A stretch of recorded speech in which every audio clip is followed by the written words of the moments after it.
Alexander of Macedon by Harold Lamb continues part 2 with chapter 7, the first summer and the winter. Rapidly, the Macedonians marched down the good roads of a smiling coast. Just as quickly realization grew upon Alexandros that they were failing to accomplish their first and simplest objective. As Captain General of the new Hellenic League, he was invading Asia to liberate the Greek colonies from the yoke of the Asiatic king.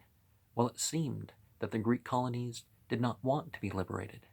There were ghosts along that fertile Ionic coast, besprinkled with orchards and pasture lands, with forests, mines, and warehouses. Concerning these ghosts, his own excellent intelligence service had not advised him.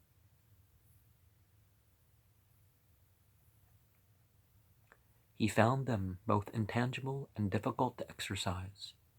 At Mieza, they had known a little about the ghost, how in the twilight age, after the golden age of the Teutons, who implanted within ancient men a spark of the divine, the Hellenic tribes had migrated down from the northern forest and steppes of the mainland into coast and peninsulas of the Mediterranean. Well, this part divinity sort of entities or heroes, most cultures have some faction of them that believes that sort of thing. Finding little fertile soil on the western shores, many tribes had adapted themselves to the sea and had voyaged out to the islands, becoming peoples of the sea, like the Sardana, who finally settled in the island of Sardinia. However, these people who tended east had found better soil and everlasting forests on this eastern coast, as far down as the cedars of Liban, watered by winter snow. The Dardana had stayed put at the mouth of the strait, the Dardanelles. Other peoples than the Hellenes had migrated thereafter to this nearer Asia, the warlike Cimmerians coming from as far away as the steppes north of the Crimea. The Cimmeria. So these eastern migrants had found a better land than the westerners, pent up in their narrow valleys, cutting down the scantly forests.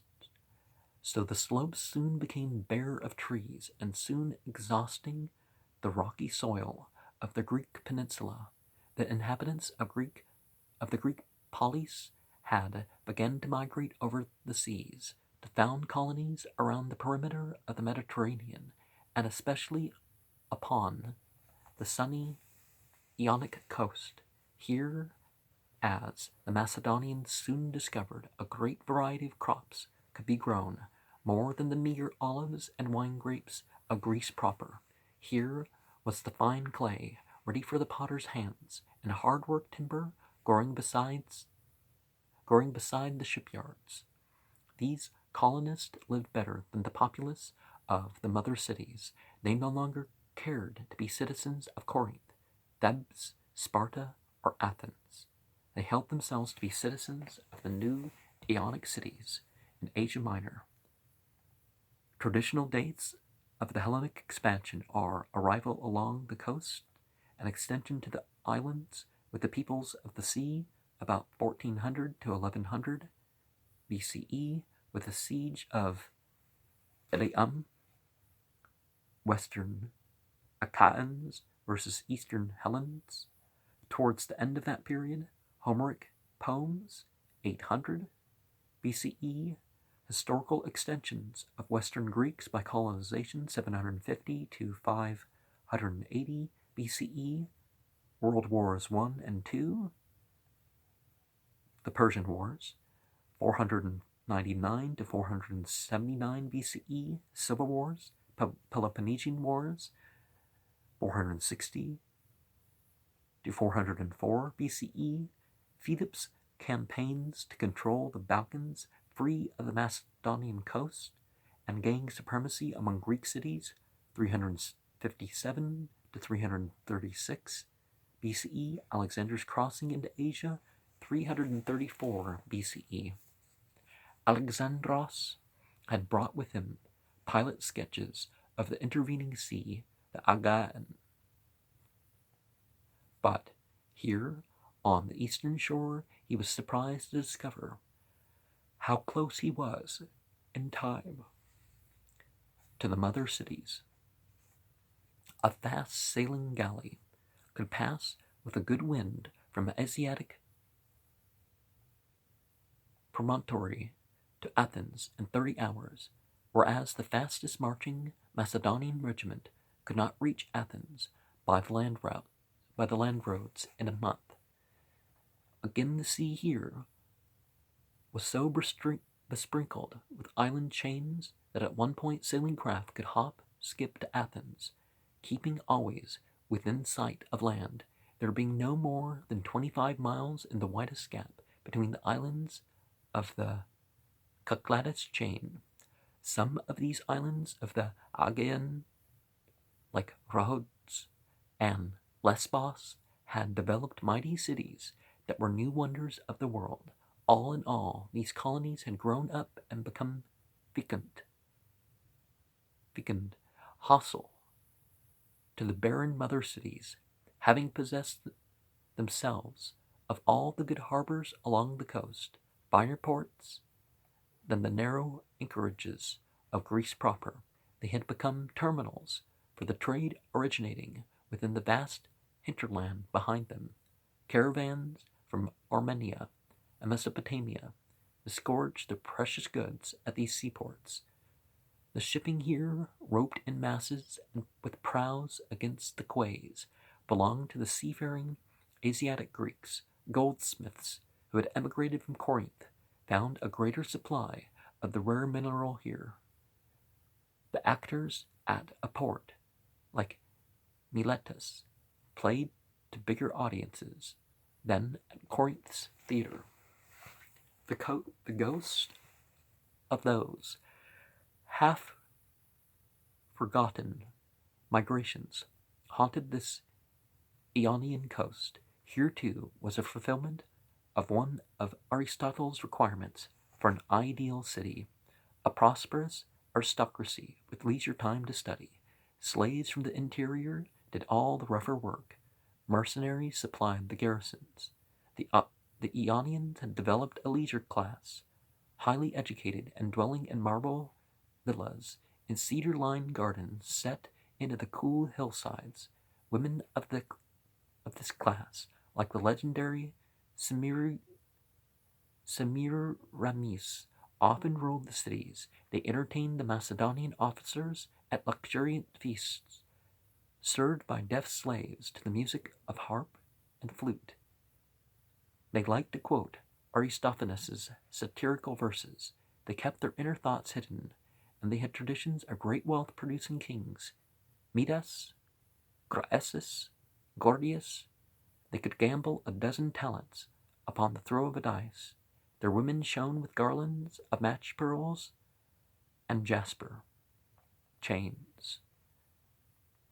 Lesbian and Chian women, sweet with the dry scent of nard and myrrh. They were drifting upon a tide of wealth, proud of their family ties, secretive, conscious of vast opportunities unknown to the barbaric Macedonians. I wouldn't say barbaric or not, based on something like wealth, but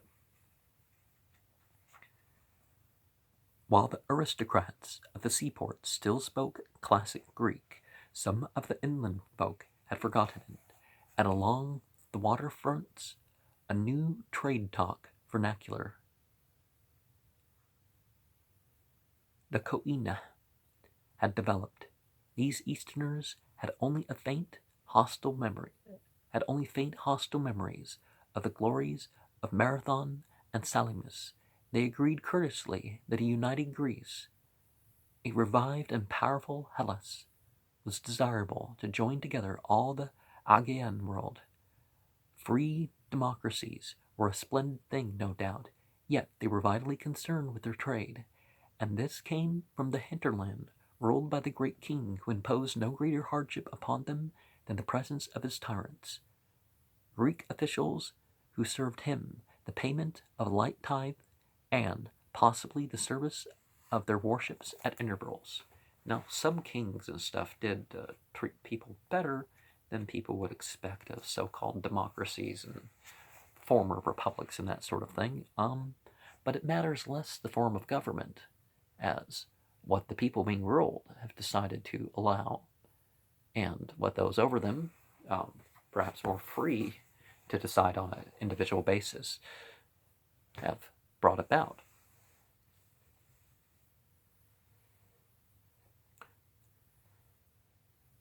But if either side is lazy or wicked or stupid when it comes to politics, Very soon, the sensitive Alexander realized that these Ionians were aliens, willing to sacrifice nothing for the liberty and glory of Greece.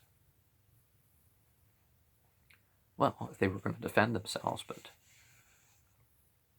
patriotism where you continually go to war, just, my country's great, we're always fighting wars, and have you needed to fight a war ever? Well, no, but, only agreeing to his plans because he had, for the moment, the greater military power on the scene, and because they were not sure exactly what the next turn of fate would bring. They are worse liars than the Corinthians. The blunt Nearchus summed up, but they have grand ships. Faced by this open acquiescence and secret opposition, Alexandros moved very cautiously, deeply disappointed, becoming aware that here was a mortal, not a physical, state, was a moral, not a physical, state of war. At first, his progress had been something like a triumph, and it seemed certain that the Macedonians were winning the race with time.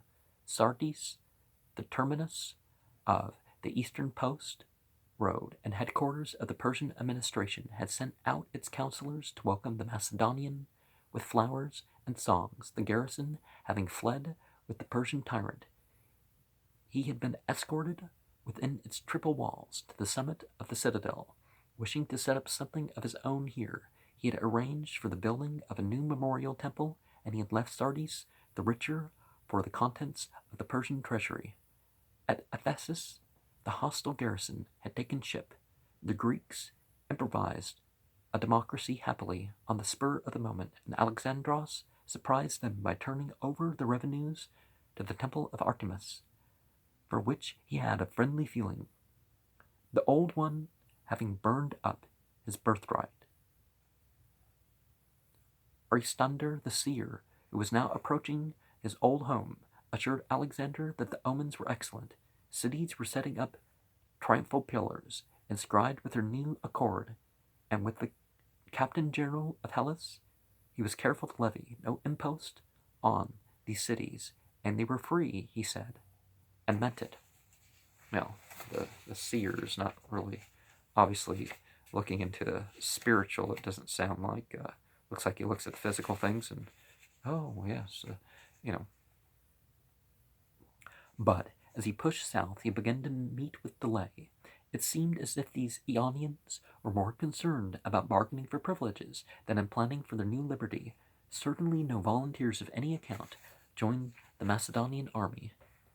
The Miletus, the oldest colony, closed its gates to bargain the better, and to observe the moments of a strong fleet that appeared along the coast. Memnon of Rhodes, Parmenio told the king, is in command of that fleet. The Macedonians had a few craft converted into warships, and these were used to close the narrow entrance of the harbor while negotiations went on with the city. The Milesians would only offer the Macedonians the same rights as the Persian forces enjoyed.